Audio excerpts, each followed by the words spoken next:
નમસ્કાર દર્શક મિત્રો, ડે સ્પેશિયલ કાર્યક્રમમાં હું પીનલ આપ સૌનું સ્વાગત કરું છું। ડે સ્પેશિયલ કાર્યક્રમમાં આજે વાત કરી રહ્યા છીએ આજના ખાસ દિવસની, અને આજે જે દિવસ છે the world day for safety and health at work, એટલે કે આજના દિવસની ઉજવણી એટલા માટે કરવામાં આવે છે કે જે તે કર્મચારીઓ તેમની કોઈ પણ વર્કપ્લેસ પર કામ કરતા હોય તે કર્મચારીઓને એક હેલ્ધી એટમોસ્ફિયર મળે, એટલે કે કાર્યસ્થળ પર આરોગ્યને બેલેન્સ કરવું કેટલું જરૂરી છે કામની સાથે, તેના વિશે જાગૃતતા લાવવાનો પ્રયાસ હાથ ધરવામાં આવે છે। દરેક જે કર્મચારીઓ છે કોઈ પણ ઓફિસમાં કે કોઈ પણ કાર્યસ્થળ પર કામ કરતા હોય ત્યાં તેમની સુરક્ષા અને સાથે તેમના સ્વાસ્થ્યનું વિશેષ ધ્યાન રાખવામાં આવે તે વિશે જાગૃતતા લાવવાનો પ્રયાસ આજના દિવસે કરવામાં આવે છે, એટલે કે આજના દિવસની ઉજવણીના ભાગરૂપે કરવામાં આવે છે। આજે વાત કરી રહ્યા છે એવા જ વિષય પર, અને સાથે જ પ્રયાસ કરીશું કે આ વિશે વધુ જાગૃતતા આવે, કારણ કે આપણે કોરોના કાળમાં જોયું કે જે તે ઓફિસો કે કદાચ કહી શકાય કે જે તે કાર્યસ્થળો ચાલુ હતા એ સમયમાં જવાબદારી કેટલી વધી ગઈ હતી।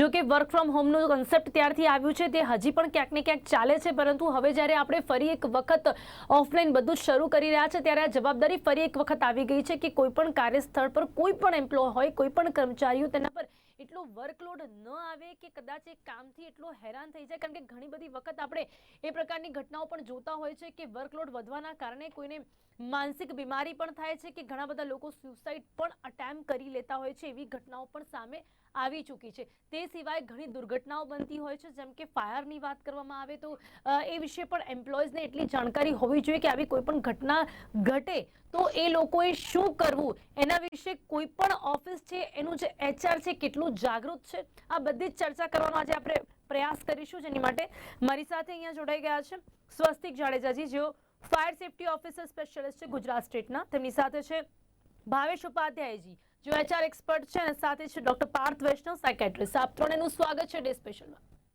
Thank you. તો સૌથી પહેલા વાત કરીશું ભાવેશભાઈ, એક HR એક્સપર્ટ તરીકે આજના દિવસને સૌથી પહેલા તો કઈ રીતે જુઓ છો? કોઈ પણ ઓફિસ, કોઈ પણ કાર્યસ્થળ પર આજના દિવસની ઉજવણી થવી જોઈએ, માત્ર એક દિવસની ઉજવણી નહીં, પરંતુ આજના દિવસે મળતો જે સંદેશો છે તેને 365 દિવસ યાદ રાખવામાં આવે, ધ્યાન રાખવામાં આવે, એ જવાબદારી પણ કદાચ એવું કહી શકાય કે HR ડિપાર્ટમેન્ટમાં રહેતી હોય છે। એટલે કે આજના દિવસની વાત world day for safety and health at work. Bhaveshji. ચોક્કસ, મને બહુ આનંદ થયો છે કે GTPL એ બહુ સરસ ઇનિશિયેટિવ લીધું છે, અને તમને કહું કે અત્યારે હાલના સંજોગોમાં શારીરિક સ્વાસ્થ્ય તો એટલું જ ઇમ્પોર્ટન્ટ છે, પરંતુ માનસિક સ્વસ્થતા પણ એટલી જ ઇમ્પોર્ટન્ટ છે અત્યારે કોર્પોરેટ જગતમાં અને કંપનીઝમાં। એટલે જેમ આપણે ફાયર સેફટીનું ધ્યાન રાખીએ છીએ, કર્મચારીઓ પોતપોતાના વર્ક પ્લેસની આજુબાજુમાં પૂરેપૂરું સેફટી જળવાઈ રહે એ માટે કંપનીના પ્રયત્નો કરતા હોય છે। HR ડિપાર્ટમેન્ટ આના માટે વધુ રિસ્પોન્સિબિલિટી સાથે કામ કરે તે અત્યારે મોટાભાગની કંપનીઓ જોઈ રહી છે। પરંતુ અત્યારે જ્યારે આપણે સેફટીની વાત કરીએ છીએ ત્યારે અત્યારે જેમ આપણે ઘણા બધા બનાવો જોઈ રહ્યા છીએ કંપનીઓમાં કે લોકોને ફિઝિકલ હેલ્થની સાથે માનસિક સ્વાસ્થ્ય પણ જો લોકોનું જળવાઈ રહે એના માટે જો સ્ટ્રેસ ફ્રી એન્વાયરમેન્ટ કંપની દ્વારા ઊભું કરવામાં આવે, એક એમ્પ્લોયઝ એન્ગેજમેન્ટ એક્ટિવિટીઝ થાય, લોકો એકબીજા જોડે ઇન્ટરેક્શન કરે, કોઈ એમ્પ્લોયઝને એના બોસ જોડે કઈ ઇશ્યુઝ હોય, કર્મચારીને કર્મચારી વચ્ચે ઇશ્યુઝ હોય, કોઈ કર્મચારીને એવું પણ બનતું હોય છે કે ઘરમાં કઈ ઇશ્યુ હોય તો એનો પછી કંપનીમાં એની અસર થતી હોય છે। આવા બધા ઇશ્યુઝ અત્યારે કોમ્પિટિટિવ જ્યારે સ્પર્ધાવાળું વાતાવરણ છે ત્યારે આ બધા ઇશ્યુઝ બની રહ્યા છે, ત્યારે એ જવાબદારી બને છે HR ડિપાર્ટમેન્ટની, કંપનીના માલિકોની અને કર્મચારીઓની સંયુક્ત રીતે કે કંપનીમાં એક સરસ પ્રકારનું એન્વાયરમેન્ટ ક્રિએટ થાય, બધા ભેગા થઈને એકબીજા જોડે ઇન્ટરેક્શન કરે, એકબીજા જોડે સહયોગ સાધે અને કંપનીની કંપનીના કર્મચારીઓની શારીરિક સ્વસ્થતા સાથે માનસિક સ્વસ્થતા પણ જોડાય અને સારી રીતે બધા એક હેલ્ધી એટમોસ્ફિયરથી કામ કરી શકે, એ અત્યારે જોવાની આપણી બધાની ફરજ છે। જી ચોક્કસથી। સ્વસ્તિકજી, આપનું શું માનવું છે? જે તે વ્યવસાયિક દુર્ઘટનાઓ છે તેને રોકવા માટે શું કરી શકાય છે, ને તેની સાથે જ ઘણી બધી વખત કાર્યસ્થળ પર કેવા પ્રકારની દુર્ઘટનાઓ ઘટતી હોય છે જેને રોકવું ખૂબ જ જરૂરી છે, જેના વિશે જાગૃત રહેવું ખૂબ જ જરૂરી છે? Yes, definitely. Today is the World Day for Health and Safety Management Compliance in all industries and buildings level. તો આજનો આપણો જે પ્રોગ્રામ છે it's mass awareness drive for saving life and property for making fire safe Gujarat state. Because અત્યારે આપ જોઈ રહ્યા છો કે ઇલેક્ટ્રિકલ શોર્ટ સર્કિટ અને કોઈ પણ પ્રકારની ફાયરના જે બનાવો છે, ઇન્સિડન્ટ્સ એ દિવસે દિવસે વધી રહ્યા છે. એટલી ફેસિલિટી ટેકનોલોજી વધી રહી છે, તેની સામે disasters, accidents, incidents, disaster risk વધી રહ્યા છે. એની સામે આપણું કંપનીનું કે બિલ્ડિંગ્સનું management compliance for safety, life safety and fire prevention protection point of view કેટલું જરૂરી છે તે આપણે આજે ડિસ્કશન્સ પોઈન્ટ ઓફ વ્યૂ કરીશું. નંબર 1, મારી દ્રષ્ટિએ કોઈ પણ બિલ્ડિંગ કે ફેક્ટરીઝમાં જ્યારે પ્લાનિંગ સ્ટેજમાં અંડર કન્સ્ટ્રક્શન હોય, કોઈ પણ બિલ્ડિંગ્સ અથવા બિલ્ડિંગ બની ગઈ, એની અંદર સૌથી મહત્વની વસ્તુ છે ફાયર સેફટી મેનેજમેન્ટ કોમ્પ્લાયન્સ.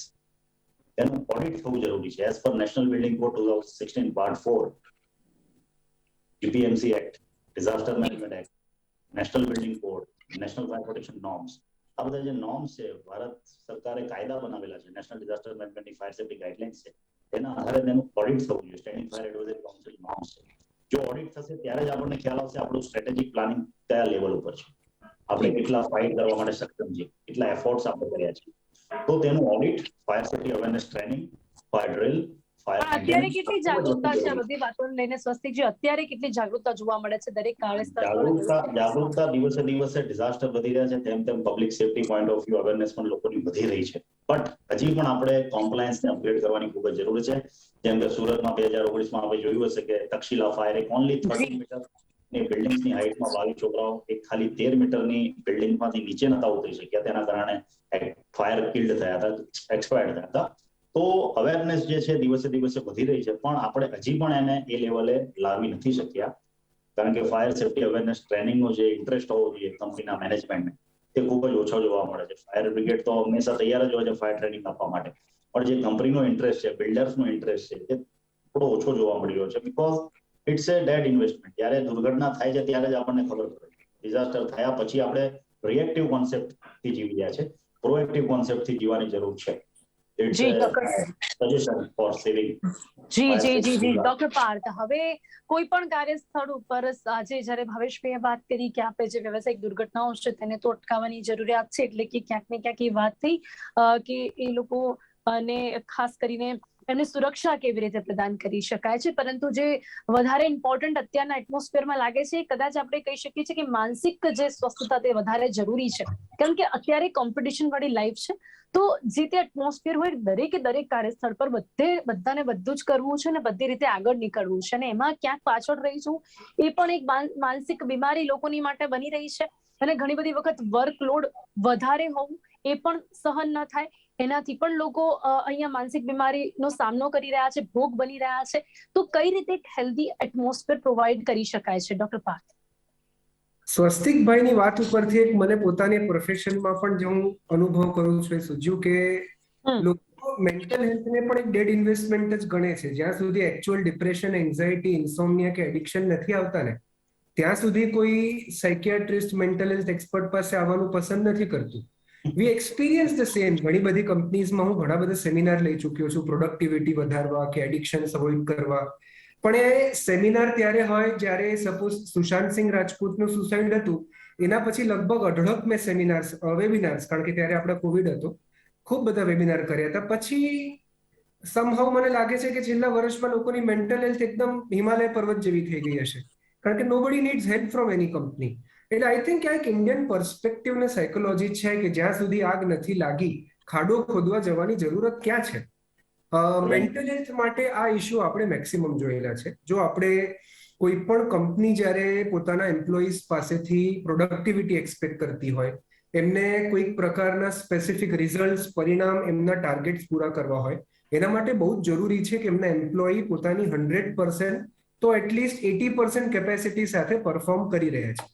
આઈ અગ્રી કે દરેક વ્યક્તિ પોતાના social, personal, family, financial problems લઈને બેઠું હોય છે, પણ કામ, વર્ક એ દરેક વ્યક્તિ માટે મેન્ટલ હેલ્થને સુધારવા માટેનો સૌથી પોઝિટિવ અભિગમ છે. વર્ક કરતા લોકો, કામ કરતા લોકો એ મેન્ટલ હેલ્થ ઇશ્યુઝથી ઓછા પીડાય છે. બીકોઝ કોઈ પણ વ્યક્તિ ભણેલું હોય, એને ઇન્ટેલેક્ચ્યુઅલી જ્ઞાન મેળવેલું હોય, અને પછી જો એનો ઉપયોગ નથી કરતો ને ઘેર બેઠો રહે છે કે જોબલેસ રહે છે, તો ડિપ્રેશન કે મેન્ટલ હેલ્થ પ્રોબ્લેમ્સ થવાના મેક્સિમમ ચાન્સીસ થઈ જતા હોય છે. કામ ઇટસેલ્ફ એક ચેલેન્જ છે. સી, તમને જે પણ સેલરી મળે છે, એક ડેઝિગ્નેશન મળે છે, રિસ્પેક્ટ સોસાયટીમાં મળે છે, એની એક કિંમત રહેવાની.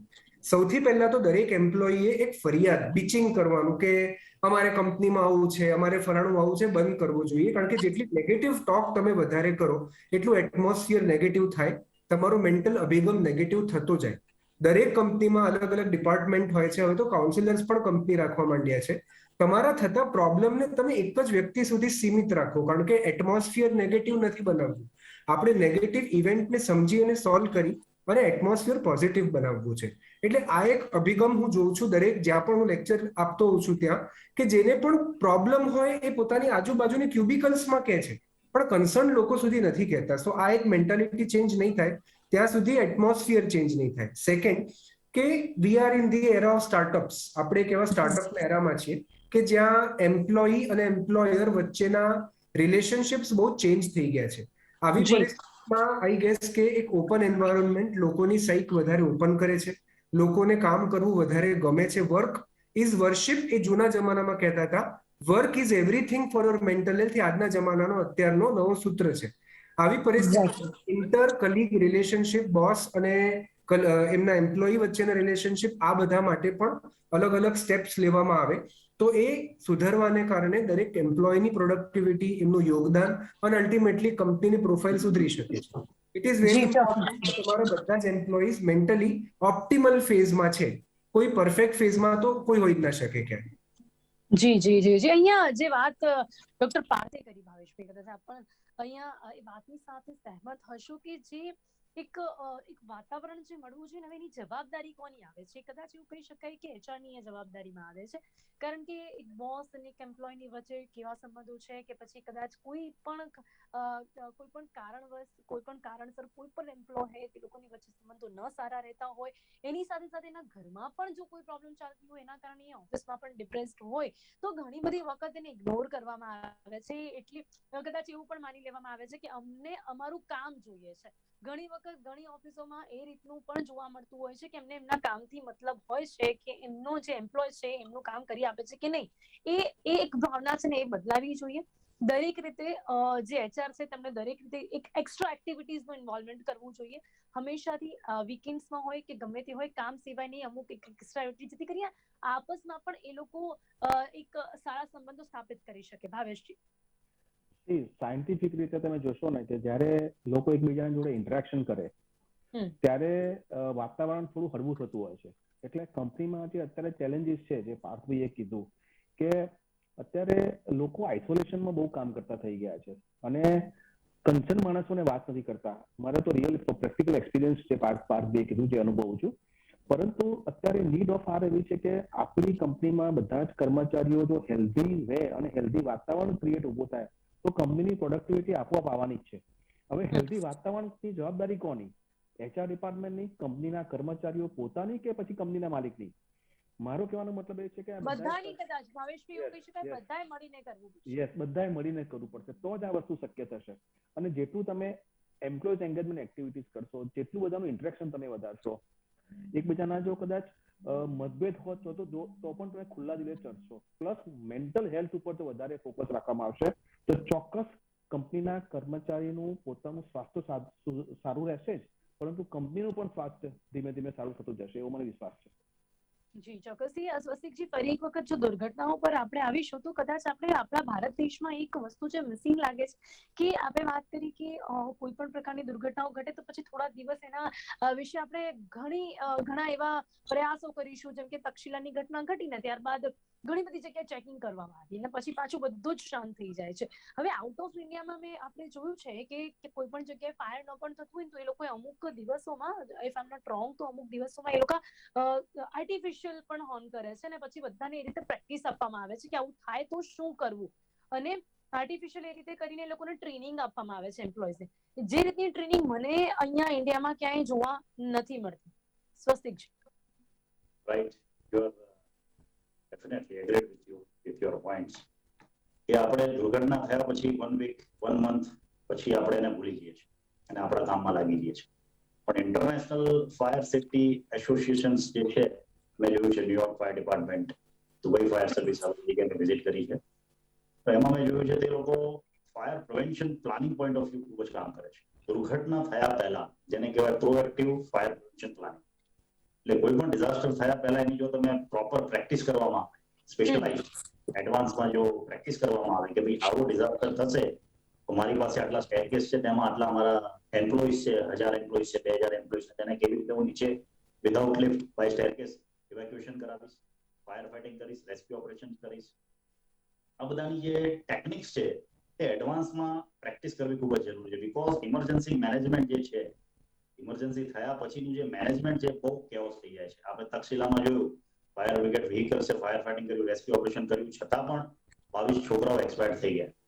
તેના કારણે જે ઇમરજન્સી મેનેજમેન્ટની જે પ્રેક્ટિસ છે જો એડવાન્સમાં થાય, એને અમારી લેંગ્વેજમાં કહેવાય fire drill, emergency fire drill practice, જે Mumbai fire brigade, Delhi fire service, Gujarat fire સર્વિસમાં પણ થાય છે. પણ પબ્લિકનો જે ઇન્ટરેસ્ટ છે, મેં અહીં લાખો બિલ્ડિંગમાં ફાયર ઓડિટ કરીને ટ્રેનિંગ આપેલી હશે, પણ જે પબ્લિકનો ઇન્ટરેસ્ટ છે અને મેનેજમેન્ટનો ઇન્ટરેસ્ટ છે તે ખૂબ જ ફાયર સેફટી પ્રત્યે ઓછો જોયો છે. બીકોઝ આ રોજ બનનારી ઘટના નથી. આ મહિનામાં, 2 મહિનામાં, વર્ષમાં એક વખત કોઈ ઘટના થાય પછી એ લોકો અવેર થઈ જાય કે આ ઉપહાર સિનેમા જે થઈ 93, ઉપહાર સિનેમા 59 લોકો એક્સપાયર થઈ ગયા પિક્ચર જોતા જોતા.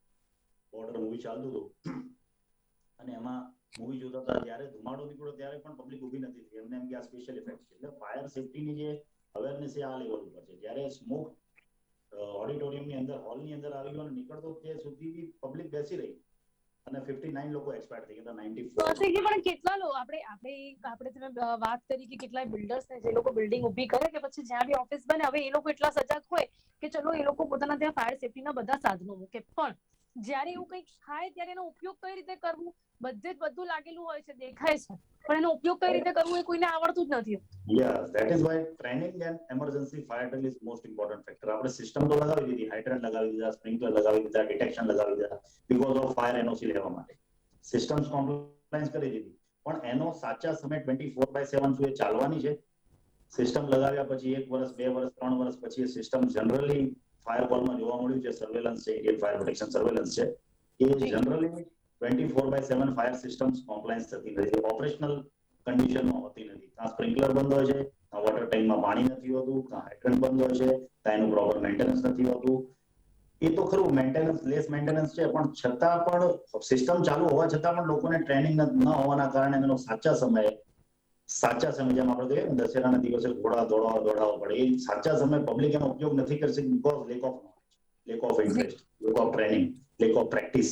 તો જો આની પ્રોપર પ્રેક્ટિસ એડવાન્સમાં કરવામાં આવે, હોસ્પિટલ બિલ્ડિંગ્સમાં, મોલ્સમાં, મલ્ટીપ્લેક્સમાં, હોટલ્સમાં, તો ઘણું સારી રીતે થઈ શકે છે. એના માટે સામાન્ય દિવસોમાં પણ એ રીતે ટ્રેનિંગ આપવાની જરૂરિયાત છે, જેથી કરીને એમને ખબર પડે કે એટલીસ્ટ એ સાધનોનો ઉપયોગ કઈ રીતે કરવો. ડોક્ટર પાર્થ, હવે અહીંયા વાત તો આપણે કરી દીધી કે કોઈ પણ એચઆર હોય કે કોઈ પણ બોસ હોય તો એને પોતાના એમ્પ્લોયનું કેવી રીતે ધ્યાન રાખવું અને કઈ રીતે એની જે મેન્ટલ સિચ્યુએશન છે તેને જાણવાનો પ્રયાસ કરો, પણ એઝ અ ડોક્ટર આપણે કોઈ પણ જે એમ્પ્લોય હોય તેને કઈ રીતે આપણે અહીંયા આપ એડવાઇસ આપવા માંગશું? કારણ કે આજના સમયમાં કોઈ પણ એક વ્યક્તિ છે ને તો એને પોતાનું ઘર પણ સાચવવું છે ને ઘરની માથાકૂટ લઈને જ્યારે ઓફિસમાં જાય ત્યારે ત્યાં પણ વર્કલોડ આવે ને ત્યારે એ જે સિચ્યુએશન હોય કદાચ કોઈ સમજી નથી શકતું. કદાચ આપણને બહુ સામાન્ય લાગે કે આજે છે કાલે નહીં હોય, પરંતુ એ દિવસો જ્યારે લાંબા ચાલે ને ત્યારે એ વ્યક્તિની મેન્ટલ સિચ્યુએશન ખરાબ થાય છે. કોઈ પણ વ્યક્તિએ કઈ રીતે બધું બેલેન્સ કરવું જોઈએ આજના સમયમાં, અને ક્યારે એ વધી જાય ત્યારે એને પોતે અહેસાસ થવો જોઈએ કે હવે એને એની જે મેન્ટલ સિચ્યુએશન છે તે બગડી રહી છે, એ પહેલા એને સાયકિયાટ્રિસ્ટને કન્સર્ન કરવું જરૂરી છે. આમાં શું થાય છે કે અમે લોકોને શીખવાડીએ કે તમારી મેન્ટલ હેલ્થની પ્રોબ્લેમને પ્રોડ્રોમ એટલે તકલીફ શરૂઆત થવા પહેલાના અમુક ચિહ્નો, માઇલ્ડ, મોડરેટ અને સિવિયર, તકલીફ ચાલુ થઈ ગયેલા પછીની એની તીવ્રતા, આનાથી તમે ઓળખી શકો. Whenever you feel કે તમને એક્સેસિવ સ્ટ્રેસ ફીલ થાય છે, જેના કારણે આઈધર તમારી ઊંઘ ડિસ્ટર્બ છે, સ્વભાવ થોડોક ચીડિયો છે, પરફોર્મન્સમાં થોડા ફેરફાર છે, ઇટ ઇઝ ઇમ્પોર્ટન્ટ કે આ કમ્યુનિકેટ કરવામાં આવે. નાઉ કમ્યુનિકેશન ડઝ નોટ મીન કે તમે જેની જોડે વાત કરશો એને તમને કાઉન્સેલ જ કરવાના છે. આ એક બહુ ગેરસમજ છે કે જ્યારે કોઈ વ્યક્તિ તકલીફમાં હોય, આજે તમારો કલીગ તકલીફમાં હોય અને વાત કરવા આવે છે તો માત્ર એ ઈચ્છે છે કે તમે એને સાંભળો. એ નથી ઈચ્છતા કે તમે એને સલાહ આપવા માંડો અને સ્ટેપ 1, 2, 3, 4, 5 કર અને જે ટિપિકલ કોર્સ આ સમય પણ ચાલ્યો જશે, તું બહુ બળવાન છે, તું ચિંતા ના કર, તું પહોંચી વળીશ. એને બધું જ ખબર છે. બેઝિકલી એને જેમ પ્રેશર કુકરમાં એક સીટી જોઈએ જેથી કે કુકર ફાટી ના જાય, એમ તમારી સાથે વાતચીતનો ઉપયોગ એ પ્રેશર કુકરની સીટીની જેમ કરે છે. You don't need to give the whole recipe. તો આ પરિસ્થિતિમાં પહેલા તો કલીગ્સે એકબીજાને સાંભળતા શીખવું જોઈએ. જો સાંભળ્યા પછી કલીગને એમ લાગે કે ભાઈ તું જે વાત કરી રહ્યો છે કે કરી રહી છે આ મને થોડીક એક્સ્ટ્રીમ લાગે છે, સો મે બી ઇન ધેટ કેસ જો વર્ક રિલેટેડ સ્ટ્રેસ હોય તો પોતાના કંપનીના એચઆરના ડિપાર્ટમેન્ટને વાત કરે, ફેમિલી રિલેટેડ સ્ટ્રેસ હોય તો એ ફ્રેન્ડ એના ફેમિલીમાં કોઈ પણ વ્યક્તિ સુધી એ વાત પહોંચાડે. જો સોશિયલ લેવલે માની લો કે ઘણી બધી વાર તણાવ કોઈક ટ્રિગરને કારણે હોય, કોઈક ઝઘડાને કારણે, કોઈક વર્કમાં અનયુઝ્યુઅલ એક્સપેક્ટેશનને કારણે, જો કોઈ પણ એક સોશિયલ સોલ્યુશન આવી શકતો હોય તો પહેલી કોશિશ એની કરાય. પણ જો આ બિયોન્ડ પણ તકલીફ રહે છે, સો બેઝિકલી અમે એમ કહીએ કે 14 દિવસ કરતા વધારે જો એકનો એક વિચાર, એકનો એક મૂડ સ્ટેટ કાં તો તમારું બદલાઈ ગયેલું વર્તન કે ઊંઘના ફેરફાર એ 2 અઠવાડિયા કરતા વધારે ચાલે તો તમારે સાયકિયાટ્રિસ્ટને મળવું જોઈએ, because that is a deadline કે એડજસ્ટમેન્ટ કરતા બિયોન્ડ તમારું બ્રેન જતું રહ્યું છે. 2 અઠવાડિયાનો સમય એ બાયોલોજીકલી, સાયન્ટિફિકલી રિસર્ચર્સે બ્રેનને આપેલો છે એડજસ્ટમેન્ટ માટે. જો આના કરતા વધારે તમારા સ્વભાવમાં, તમારા મૂડમાં, તમારી પ્રોડક્ટિવિટીમાં, ઊંઘમાં ફેરફાર હોય તો સેકન્ડ, યુઝ્યુઅલી લોકો સ્મોકિંગ અથવા તો કોઈ પણ એડિક્શનને સ્ટ્રેસ બસ્ટર તરીકે ઓફિસમાં વાપરવા માંડે છે. સો બેઝિકલી ચાનો બ્રેક ચા સુટ્ટાનો બ્રેક બનીને રહી જાય છે. એટલે હંમેશા હું જોઉં છું કે ઓફિસ કોમ્પ્લેક્સની આજુબાજુ સિગરેટની દુકાનો મેક્સિમમ હોય છે, કારણ કે લોકોને એમનો એક પેલો શોટ લેવો હોય ડોપામીનનો, એના માટે લોકો ભાગતા ફરતા હોય છે. આ બહુ ઇમ્પોર્ટન્ટ છે કે કંપનીઝ પોતાના એમ્પ્લોઈઝમાં કેટલું સ્મોકિંગનું પ્રમાણ છે જાણે, કારણ કે સ્મોકિંગ શોર્ટ ટર્મમાં પ્રોડક્ટિવિટી વધારે તેવું લાગે પણ લોંગ ટર્મમાં બ્રેન, ક્રિએટિવિટી અને પ્રોડક્ટિવિટીનો બર્નઆઉટ કરી નાખતો હોય છે. એ સિગરેટ નથી સળગતી, તમારું બ્રેન જ સળગી રહ્યું છે બેઝિકલી. ફરક એટલો છે કે દેખાઈ નથી રહ્યું. કોઈ પણ તમારા કલીગના બિહેવિયરમાં સ્મોકિંગ વધ્યું હોય એક્સેસિવલી તો રિપોર્ટ કરવું જરૂરી છે, કારણ કે સ્ટ્રેસ સ્મોકિંગ કરતો હોઈ શકે છે.